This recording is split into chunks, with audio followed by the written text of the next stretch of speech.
జై శ్రీకృష్ణ.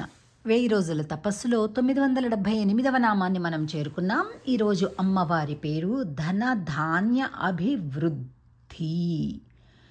నామం మంత్ర రూపంలోకి కనుక మనం చూస్తే ముందుగా ఓంకారం, చివరిలో నమః పదాన్ని జోడిస్తే ఓం ధనధాన్యాభివృద్ధయే నమః.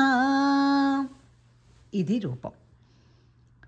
ధనము, ధాన్యము, పశువు, సంతానము, గృహము, వ్యాపారము, ఆయుష్షు, ఆరోగ్యం, ఐశ్వర్యం అన్నీ బాగా కావాలి. మాకు ఎక్కడ కాంప్రమైజ్ అయ్యే పనే లేదు. మాకు అన్నీ కావాలి.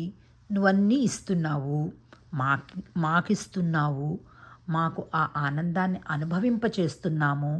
చేస్తున్నావు అంటే ధనం ఉంటే ఆనందం కాదు, ధనాన్ని అనుభవించగలిగే శక్తి, మనసు, ఉత్సాహము, అవకాశము అన్నీ ఉండాలండి. గుర్తుపెట్టుకోండి ఎప్పుడు కూడా.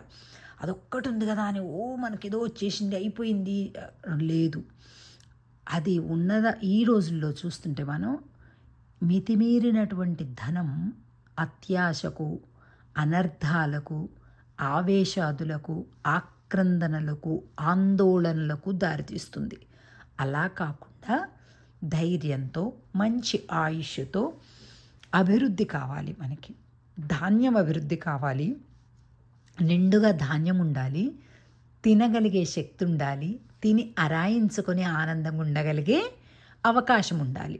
ఇది మనం కోరుకుందాం ఈ నామంతో. ధనధాన్య అభివృద్ధయే నమః. ఇది మంత్రరూపం.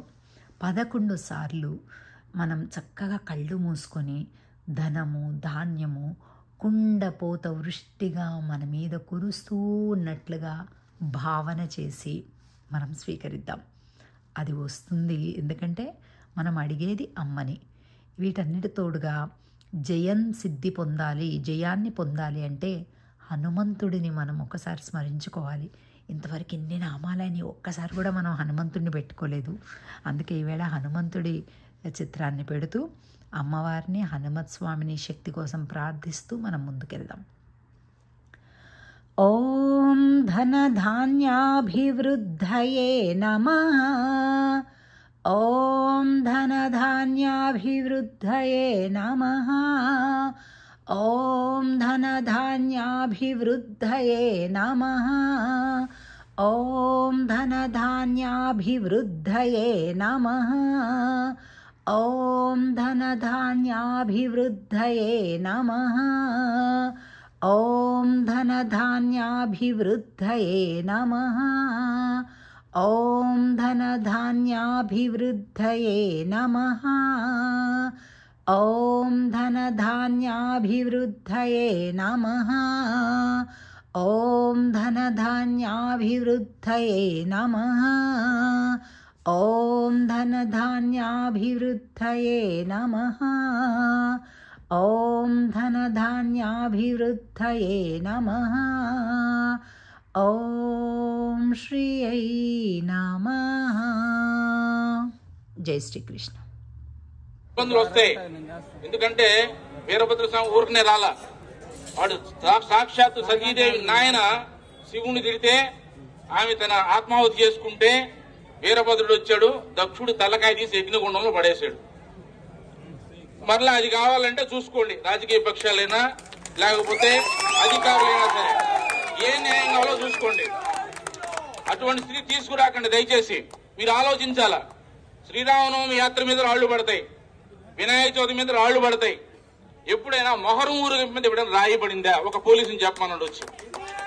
రంజాన్ సమయంలో లేకపోతే ఏదైనా దర్గా ఊరేగింపు జరుగుతుంటే ఎవరైనా రాళ్లు వేసి ఇబ్బంది పెట్టారా? ఈ దేశంలో ఎక్కడైనా సరే, ఇక్కడే కాదు ఎక్కడైనా సరే, ఎక్కడైనా ముస్లిం సోదరులు కనుక ఒక ఊరేగింపు తీస్తుంటే ఎక్కడైనా దాడి జరిగిందా? మరి హనుమాన్ జయంతి ర్యాలీ మీద ఎందుకు దాడి జరుగుతుంది?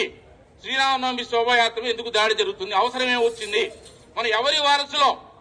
ఒక ముస్లిం స్త్రీని పట్టుకొస్తే చెల్లెల్లాగా భావించి తిరిగి పంపించిన శివాజీ వారసులమా? లక్షల మంది ఆడవాళ్ళని బానిసలుగా మార్కెట్ లో పెట్టి కూరగాయలను అమ్మిన ఔరంగజేబు వారసులో తేల్చుకోవాలా? మీకు ఎవరు ఆదర్శం? ఆడవాళ్ళని అమ్మేవాళ్ళ, ఆడవాళ్ళని కాపాడేవాళ్ళ? ఇప్పుడు ఎవరికి రక్షణ కల్పిస్తారు మీరు? శివాజీ వారసులకు రక్షణ కల్పిస్తారా? ఔరంగజేబు వారసులకు రక్షణ కల్పిస్తారా తేల్చుకోవాలా. ప్రభుత్వమైనా, రాజకీయ పక్షాలైనా, మరొక అధికారులైనా సరే, లేకపోతే చాలా ఇబ్బందులు వస్తాయి. ఈ మధ్యన హైందవ శంకారం జరిగిందని చెప్పారు. మనం కూడా శివాజీ ఊరకే రాలా. ఇప్పుడు చావా సినిమా నడుస్తుంది, చూడకపోతే చూడండి మళ్ళా ఒకసారి. 9 ఏళ్ల పాటు సంభాజీ మహారాజు శివాజీ కొడుకు ఎన్ని కష్టాలు పడ్డాడు. సర్వ సైన్యంతో కూడా ఔరంగజేబు వచ్చినప్పటికి కూడా వాడికి నిరాశ కలిగిస్తూ 27 సంవత్సరాలు పోరాటం చేసినా ఎదిరించి నిలబడింది హిందూ దేశం. చివరికి తిరిగి మళ్ళా రాజధానికి వెళ్లకుండా దారిలో చచ్చాడు ఔరంగజేబు. అంతే. ఎన్ని చేశాడు? ఆయన పేరేంది? ఆయనకి బిరుదు విగ్రహాన్ని పగలగొట్టేవాడని బిరుదు ఆయనకి. మీకు విగ్రహాలు పగలగొట్టేవాడు కావాలా, విగ్రహాన్ని కాపాడేవాడు కావాలా తెలుసుకోండి. శివాజీ జీవితంలో ఏదైనా ఒక మసీదుని ధ్వంసం చేశాడా? ఎవరైనా ముస్లిం కన్యని అవమానపరిచాడా? ఖురాన్ అవమానపరిచాడా? ఆ రాజు వారసులం మేము. ఇక్కడ ఔరంగజేబు చేసిందేంటి? కాశీ, మధుర అన్ని దేవాలయాలు పగలగొట్టించాడు. 40,000 దేవాలయాలు పగలగొట్టించాడు.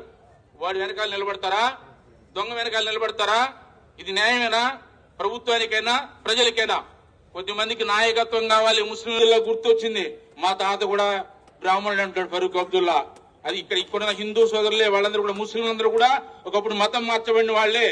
వాళ్ళ మాయాజాలను పడి పదవీ కాంక్షతో ఉద్రేకాలు రెచ్చగొట్టి ఊరేగుల మీద రాళ్లేయించి నాయకులుగా ఎదగాలంటే ముస్లిం యొక్క ఉగ్రవాద నాయకత్వాన్ని తిరస్కరించాలా ముస్లిం సోదరులు, లేకపోతే నష్టపోతారు రాబోయే రోజుల్లో.